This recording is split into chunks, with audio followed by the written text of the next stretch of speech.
Today on Forbes, the most notable career crashes of 2025.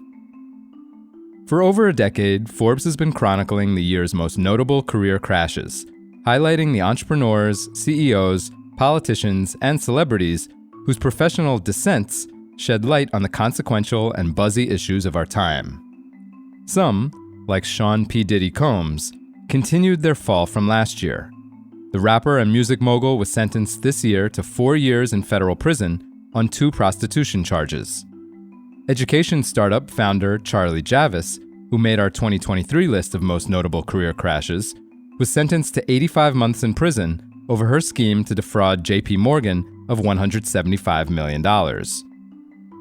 Forbes compiled a list of 10 professionals who had the most rude awakenings, with an honorary mention to America's most infamous kiss cam couple.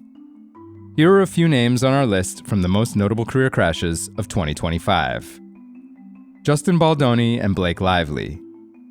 Despite the movie's box office success, the It Ends With Us stars have been embroiled in a messy web of lawsuits since 2024, when the movie adaptation of the best-selling book premiered.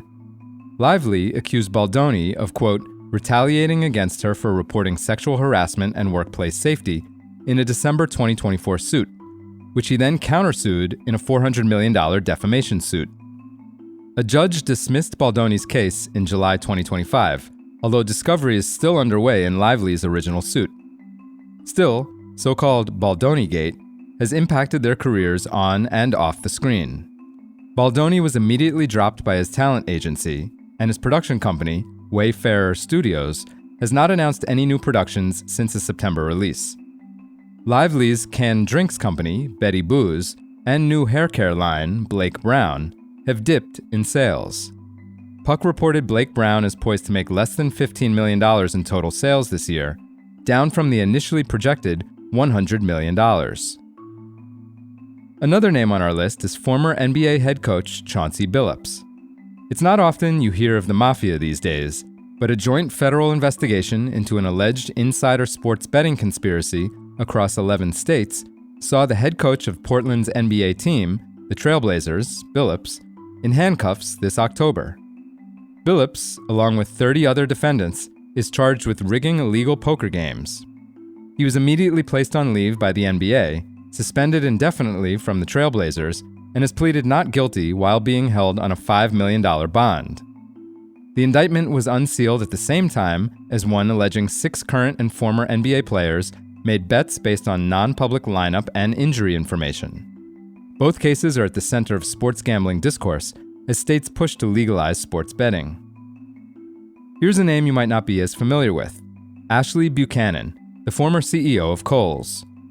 The former Kohl's CEO held the post for just under 4 months before the board of directors found that he'd been inappropriately funneling millions in vendor contracts and consulting agreements to his romantic partner, Chandra Holt. Buchanan stepped into the CEO role in January, following the retirement of outgoing chief executive Tom Kingsbury, and was brought in with hopes that his experience as chief merchant at Sam's Club and as CEO of Michaels would turn the retailer around. But less than 100 days into his tenure, the board was already looking for a new chief executive. Then there's former New York City Mayor Eric Adams. Eric Adams' woes started with September 2024 charges involving bribery, campaign finances, and conspiracy offenses. In a scathing indictment, the Department of Justice alleged that Adams and senior administration officials took free trips on Turkish Airlines, partially owned by the Turkish government, in exchange for facilitating the construction of a new Turkish consulate. Several of Adams' New York City staff were also charged, while others resigned.